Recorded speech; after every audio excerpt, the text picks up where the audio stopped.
Alright, right here is some resistors that we found from the circuit board over there. Now that we have our resistors, we've got to find out exactly what these resistors do. So, and you've got to find out your color codes and stuff. If you notice, every resistor has a color code. I don't know if you can see the screen here. No, not even going to try that. But what you do is I'll put the link in the video, that way you can go to the website yourself and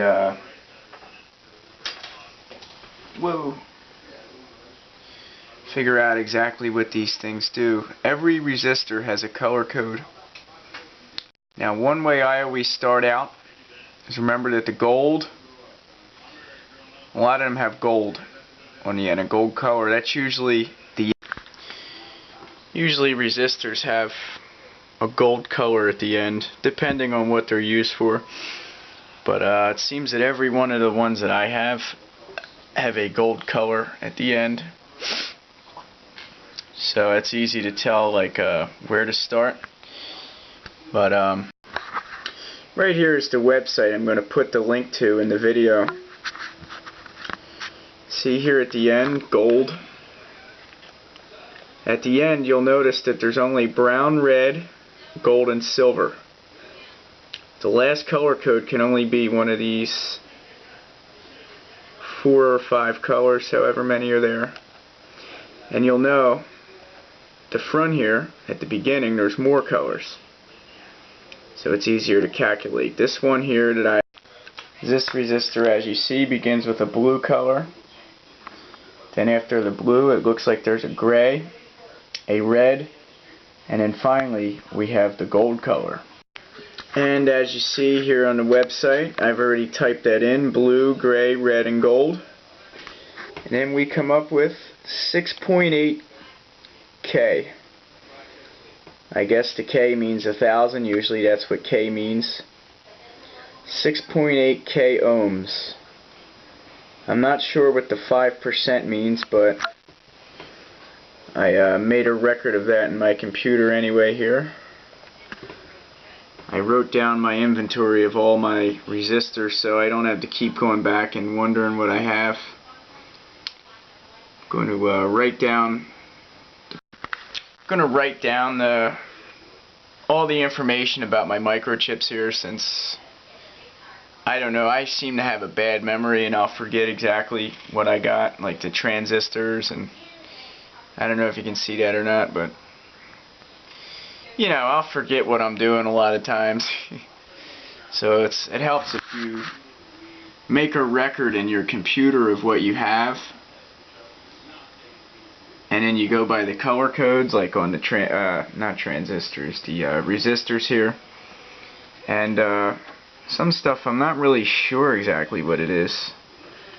Like this here, I'm sure somebody out there knows, but pulled that off the circuit board yesterday. I've never seen anything like this before. And of course there's other websites out there that you can go to you know, this website I'm posting, or going to put a link in the box below, only tells you 4-band resistors.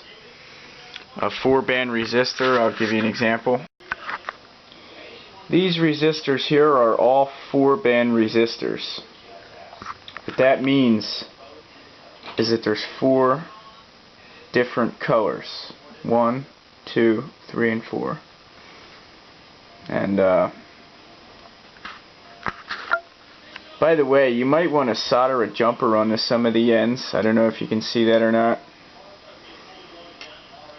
because when I unsoldered the microchip from the circuit board, I noticed that the lead right here, one of the leads, were very small.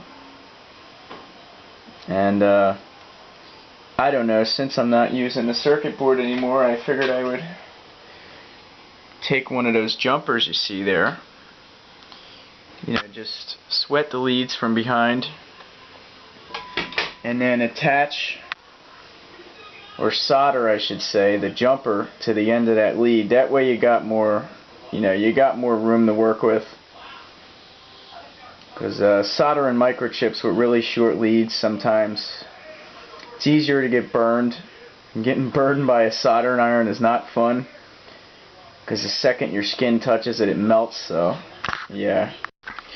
By the way, a jumper is just basically a piece of metal like this right here. There's no kind of microchip. There's, it's just like basically like a wire. It's really not much different than a wire. The only difference is that it's integrated to the circuit board here. It's soldered in. But if you sweat the leads from underneath of here and pull that, you got a nice piece of metal. It's basically the same size as the leads on your resistors and your capacitors. I'm going to have to actually extend the leads on this too, because this is a good capacitor. I already tested it. It works. And yeah, 450 volts. The only thing is that it holds a charge. All I did last night was charge the capacitor as best as I could. I didn't even get it up to 450 volts, and I touched the two leads and it sparked. The spark lit up the whole room. So yeah, that just says that it works. Alrighty, I just figured I would try and help you out a little bit here with your resistors and your microchips. Now, capacitors and stuff, I don't really know any websites to go to for them. You can find them really easy on the internet. Just go to Google, I guess. If you go to Google and type in, as a matter of fact, let me show you this. I just typed in, I think, resistor color codes. And as you see, there's other websites you can go to on Google. If you scroll down the page a little bit, there's a bunch of websites you can go to figure out what kind of resistor. The camera cut off again, and I forget what I was saying. But yeah, if you want to learn about your microchips, just go to Google. I mean, I'll post a few links underneath the video for you. But there's believe it or not, I gotta say, Google has everything you need when it comes to learning about your microchips, I guess. At least I hope they do, because when it comes to stuff like this, I'm clueless. I have no idea what that does. I have no idea the volts, the watts. I don't know anything about it. But yeah, I guess Google's gonna help me out with that, hopefully. Peace, man. I hope I was able to help you out. If not, I don't know. If you have any questions, feel free to send me a message. Feel free to